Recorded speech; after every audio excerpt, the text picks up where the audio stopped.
Hello everyone. हम chapter number 1 कर रहे थे सेट्स एंड उसमें हमने 1.3 एक्सरसाइज तक सारे क्वेश्चंस, एग्जाम्पल्स, बेसिक्स सब कुछ डिस्कस कर लिया था। Now we are going to start with the basics of exercise 1.4। ठीक है, तो अभी हमने सेट्स पढ़ा, उसकी डेफिनेशन देखी थी, फिर हम सबसेट्स देखा था लास्ट एक्सरसाइज में, है ना। तो अब हम कुछ वेन डायग्राम से रिलेटेड कुछ चीज़ देखेंगे। वेन डायग्राम क्या होते हैं, चलो डेफिनेशन देखते हैं। Most of the relationships between sets can be represented by means of diagrams which are known as Venn diagrams. In this, the universal set is represented usually by a rectangle and its subsets by circles. देखो Venn diagram क्या होते हैं। आपने set में set की दो तरीके की रिप्रेजेंटेशन तो देखी थी। क्या क्या थी, एक तो रोस्टर फॉर्म में लिखते थे आप, या फिर सेट बिल्डर फॉर्म में लिखते थे, है ना। तो ये कह रहा है कि अगर आपको किसी सेट को डायग्रामेटिकली रिप्रेजेंट करना है तो आप वेन डायग्राम्स की हेल्प से कर सकते हो। ओके, इसमें जो रेक्टेंगल, जैसे फॉर एग्जांपल ये आपका एक वेन डायग्राम है, इसमें जो रेक्टेंगल है वो आपका रिप्रेजेंट करेगा यूनिवर्सल सेट को, उसको हम कैपिटल यू से डिनोट करते हैं। एंड जो सर्कल बने हुए हैं ना, ये क्या है, हमारे सेट्स हैं, यानी कि सेट ए हो गया, सेट बी हो गया। ठीक है, तो इस तरीके से हम कुछ वेन डायग्राम बनाते हैं। अब हम पढ़ेंगे ऑपरेशंस ऑन सेट्स। अब सेट पे कुछ तरीके के ऑपरेशंस लगते हैं, जैसे कि यूनियन हो गया, इंटरसेक्शन हो गया, है ना, डिफरेंस हो गया। तो वो सब हम वन बाय वन डिस्कस करेंगे। सबसे पहले हमारा आ रहा है यूनियन ऑफ सेट्स। यूनियन क्या होता है, let A and B be any two sets.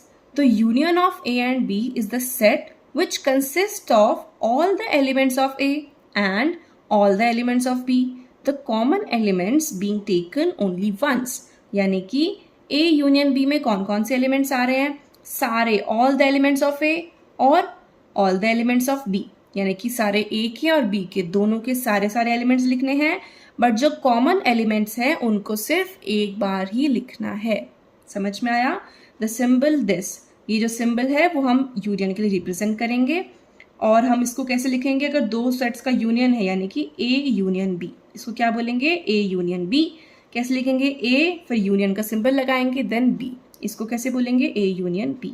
क्या होगा, इसमें कौन कौन से एलिमेंट्स आएंगे, सारे ए के एलिमेंट्स, सारे बी के एलिमेंट्स, और जो कॉमन है उनको सिर्फ एक बार लिखेंगे। ठीक है, नाउ इसको ऐसे देखते हैं। The union of two sets A and B consist of all those elements which are either in A or in B। या तो इसमें वो एलिमेंट्स आएंगे सारे जो या तो A में है या फिर B में है। ठीक है, तो A union B is equals to the set of all X such that X belongs to A और X belongs to B। यानी कि या तो एलिमेंट सेट A में होगा या सेट B में होगा। ठीक है, यानी कि दोनों के सारे एलिमेंट्स लिखने हैं, बट जो कॉमन है उनको सिर्फ एक बार लिखना है। ठीक है, अब देखो वेन डायग्राम्स की हेल्प से हम यूनियन ऑफ टू सेट्स को कैसे रिप्रेजेंट करेंगे, लाइक दिस। ये आपका रेक्टेंगल क्या हो गया, यूनिवर्सल सेट। देन आपका ये सेट ए है, ये सेट बी है, ये ए और बी हो गए। तो यूनियन क्या होगा, मैंने क्या बोला, सारे तो ए के एलिमेंट्स आ गए, फिर सारे बी के एलिमेंट्स आ गए, और जो कॉमन है उनको हम लिख देंगे एक साथ। यानी कि पूरा ये जो कंप्लीट शेडेड रीजन है वो आपका क्या है, ए यूनियन बी। ठीक है जी, चलो next we have some properties of the operation of union. यानी कि यूनियन की कुछ प्रॉपर्टीज होती हैं, वो हम देखते हैं। तो पहली क्या है, कॉम्यूटेटिव लॉ। कॉम्यूटेटिव मतलब A union B is equals to B union A. ठीक है, तो यानी कि आप देखो, अब ए यूनियन बी मतलब सारे ए के एलिमेंट्स सारे बी के एलिमेंट्स और कॉमन को एक बार लिखेंगे। बी यूनियन ए भी वही बात है ना, यानी कि सारे बी के एलिमेंट्स सारे ए के एलिमेंट्स और कॉमन को एक बार लिखेंगे, तो ये दोनों इक्वल हो गए। Next is associative law. वो क्या होता है, ए यूनियन बी पहले लेंगे, फिर यूनियन सी के साथ करेंगे। It is same as A union of B union C. ठीक है, कि आप पहले ए यूनियन बी करो, फिर उसके बाद उसका यूनियन सी के साथ करो। इट इज सेम एज कि आप पहले बी यूनियन सी करो और फिर उसका यूनियन ए के साथ लो। समझ में आ गया। Okay, next is the law of identity element. Phi is the identity of U। Okay, union. ठीक है, यानी कि यूनियन की identity is phi.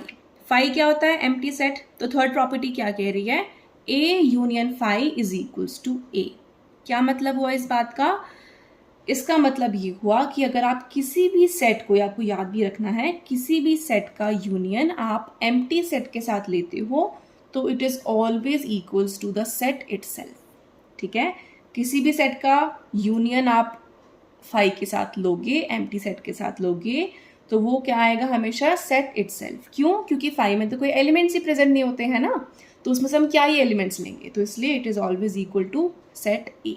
Okay, next fourth property क्या कह रही है, which is the idempotent law, which is A union A is equals to A. अब देखो ए यूनियन ए मतलब सेट ए और सेट ए, अब दोनों में से क्या है, उनके सारे एलिमेंट्स लेंगे, यानी कि सेट ए के सारे एलिमेंट्स आ जाएंगे, है ना, तो that is why A union A क्या होता है, ए के इक्वल ही आएगा। Next is law of okay, यानी कि यूनिवर्सल सेट का, ये यू जो है ना, कैपिटल यू, इस बार यूनिवर्सल सेट है। ठीक है, तो यानी कि यूनिवर्सल सेट का union with set A.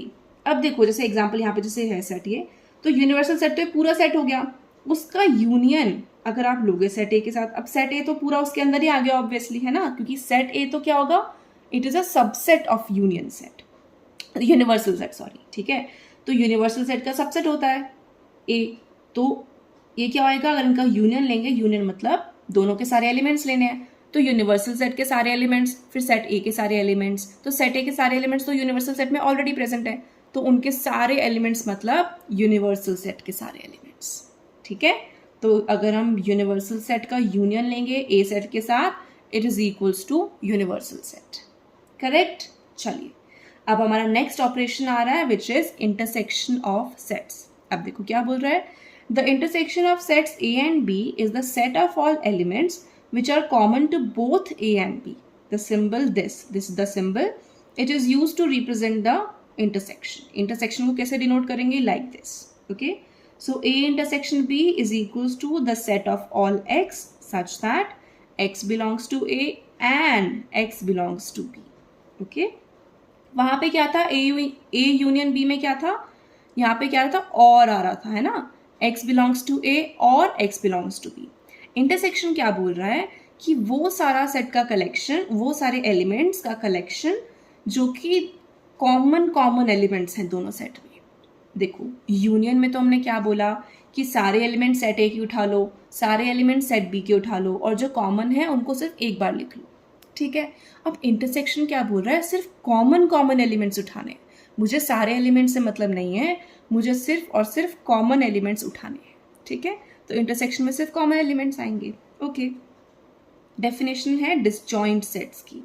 Disjoint set क्या होते हैं, if A and B are two sets such that A intersection B is equals to phi, then A and B are called disjoint sets. आराम से समझो, disjoint set कौन से, जिनका intersection is empty set, यानी कि इंटरसेक्शन कैसे लेते हैं, वो कॉमन एलिमेंट्स उठाते हैं। तो यानी कि अगर ए और बी में फाई मतलब एम्प्टी सेट, मतलब कोई भी एलिमेंट नहीं है, यानी कि उनके अगर दो सेट के इंटरसेक्शन में कोई भी एलिमेंट कॉमन नहीं आ रहा है, देन उन दोनों सेट को हम क्या बोलेंगे, उनको बोलेंगे हम डिसजॉइंट सेट्स, यानी कि A and B are disjoint. समझ में आया। अब देखो वेन डायग्राम की हेल्प से देखें, ए इंटरसेक्शन बी क्या होता है, ये आपका यूनिवर्सल सेट है, ये आपके ए और बी सेट है। अब देखो मैंने क्या बोला, सिर्फ कॉमन। अब देखो ये तो सिर्फ ए वाले एलिमेंट है, ये सिर्फ बी वाले एलिमेंट है, तो इनमें कॉमन कौन सा आएगा, बीच वाला portion, and this is called A intersection B. अगर हमें डायग्रामेटिकली रिप्रेजेंट करना होगा तो हम इसको ऐसे रिप्रेजेंट करेंगे। समझ आया। अब डिसजॉइंट सेट कौन से होंगे, वो दो सेट जिनके इंटरसेक्शन में कुछ एलिमेंट कॉमन है ही नहीं, तो यानी कि ये अलग सेट है, कोई एक अलग पड़ा है, कोई एक अलग पड़ा है। ठीक है, तो यानी कि दूर दूर है, मतलब इनमें कोई एलिमेंट कॉमन है ही नहीं।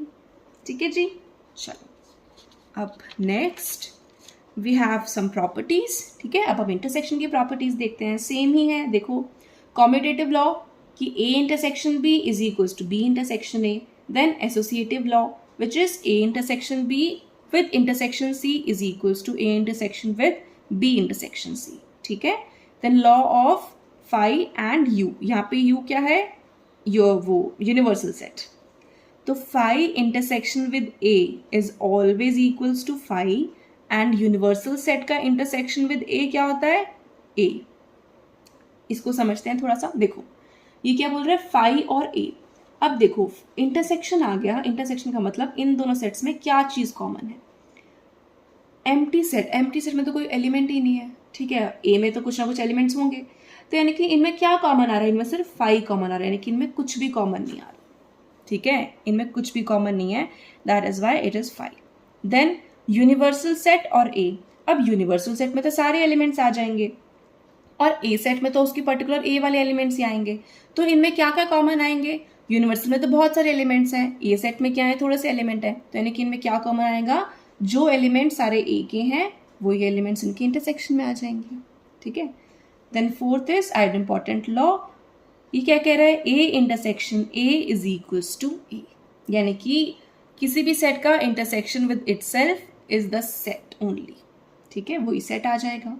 देन हाँ okay, distributive law, distributive law क्या होता है, A intersection with B union C, क्या, A intersection with B union C, ये क्या हो जाएगा, A intersection with B union A intersection with C, ठीक है, डिस्ट्रीब्यूट हो गया, यानी कि ये जो इंटरसेक्शन है डिस्ट्रीब्यूट्स ओवर यूनियन, यानी कि जो इंटरसेक्शन है वो डिस्ट्रीब्यूट हो गया ओवर यूनियन, ठीक है.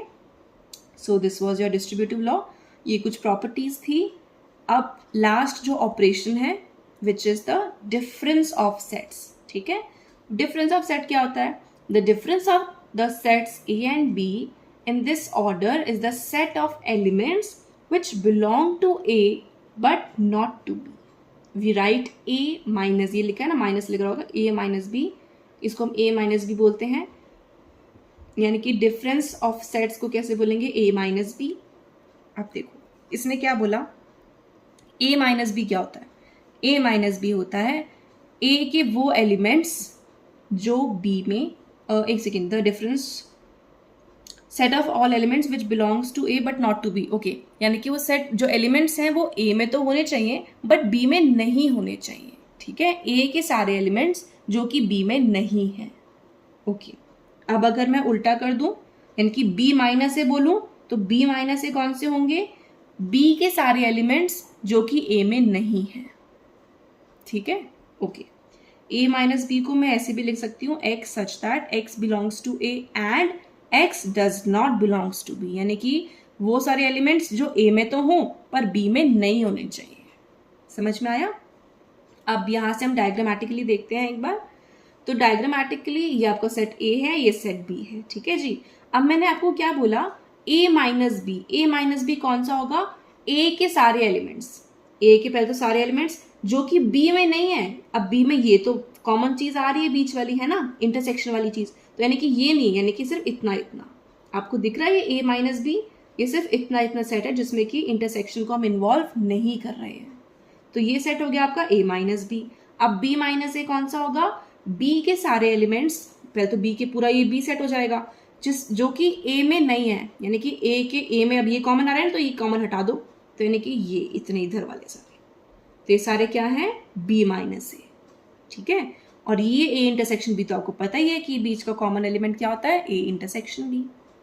अब ये बहुत इंपॉर्टेंट रिमार्क है which is the sets A minus B, A intersection B and B minus ए.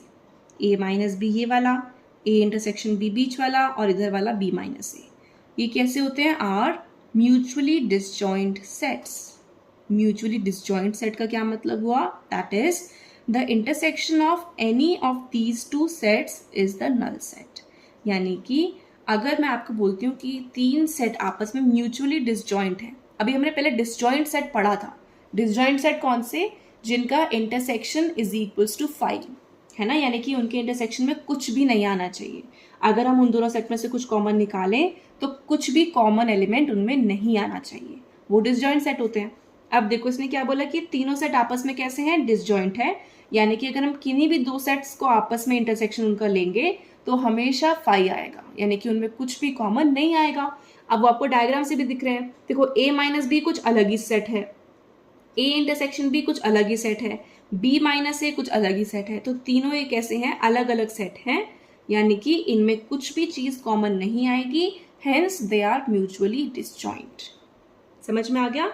सो ये आपका थोड़ा सा बेसिक था जो हम एक्सरसाइज में यूज करेंगे. ये कुछ प्रॉपर्टीज आपको थोड़ा पता होनी चाहिए, और अगर नहीं समझ में आ रहा ना, देखो आपके पास बेसिक डेफिनेशन समझ में आनी चाहिए कि यूनियन क्या होता है। मैं आपको रिकॉल करा देती हूँ। देखो यूनियन क्या, ए यूनियन बी, मतलब ए और बी के सारे एलिमेंट्स जो कॉमन है उनको सिर्फ एक बार लिखना है। देन इंटरसेक्शन क्या होता है, इंटरसेक्शन वो कॉमन एलिमेंट्स, सिर्फ कॉमन दोनों सेट में जो जो कॉमन एलिमेंट्स हैं सिर्फ वो लिखने हैं। देन डिसजॉइंट सेट कौन से होते हैं, जिनका इंटरसेक्शन इज इक्वल्स टू 5, यानी कि उनमें कुछ भी कॉमन एलिमेंट नहीं आना चाहिए। ठीक है। देन हमने पढ़ा डिफरेंस ऑफ सेट्स। डिफरेंस मतलब अगर मैं a माइनस बी जो सेट पहले है, यानी कि है ना, अगर a सेट पहले है तो सारे a के एलिमेंट्स जो कि b में नहीं है, ठीक है, ये हो गया आपका a माइनस बी। देन अगर मैं b माइनस ए बोलूं तो यानी कि b के सारे एलिमेंट्स जो कि a में नहीं है, सिर्फ वो एलिमेंट लिखने हैं जो सिर्फ b में है पर a में नहीं है। ठीक है, तो ये था। फिर लास्ट चीज क्या पढ़ी कि a minus B, A intersection B और b माइनस ए कैसे होते हैं, म्यूचुअली डिसजॉइंट होते हैं। ये कुछ प्रॉपर्टीज है कि अगर मैं फाई का इंटरसेक्शन लेती हूँ किसी सेट के साथ तो हमेशा फाई आएगा, और अगर यूनिवर्सल सेट का इंटरसेक्शन लेती हूँ तो हमेशा वो सेट आएगा। And a intersection a is always equals to a। ठीक है।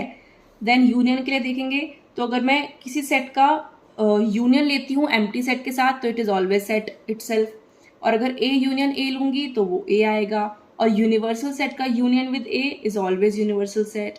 तो ये थोड़ा सा आपको, वैसे अगर आप डायग्राम की हेल्प से देखना चाहो आप उससे देख सकते हो, आप वैसे समझना चाहो डेफिनेशन की हेल्प से कि भाई यूनियन मतलब सबको कॉमन लेना है, पर फाइव में तो जैसे कुछ कॉमन आता ही नहीं है तो इसलिए यूनियन लेंगे तो सिर्फ वही सेट आ जाएगा पूरा, है ना। तो आप कैसे भी समझ सकते हो। अदरवाइज जब हम एग्जाम्पल्स या क्वेश्चंस करेंगे ना एक्सरसाइज के तो आपको और अच्छे से समझ में आ जाएगा। ठीक है। सो अभी के लिए इतना ही था, ये बेसिक्स थे आपके एक्सरसाइज 1.4 के। अब नेक्स्ट हम स्टार्ट करेंगे examples and then we will move to the exercise. ठीक है। टिल देन अगर आपको कोई भी चीज़ समझ में नहीं आ रही है so you can ask me. Okay.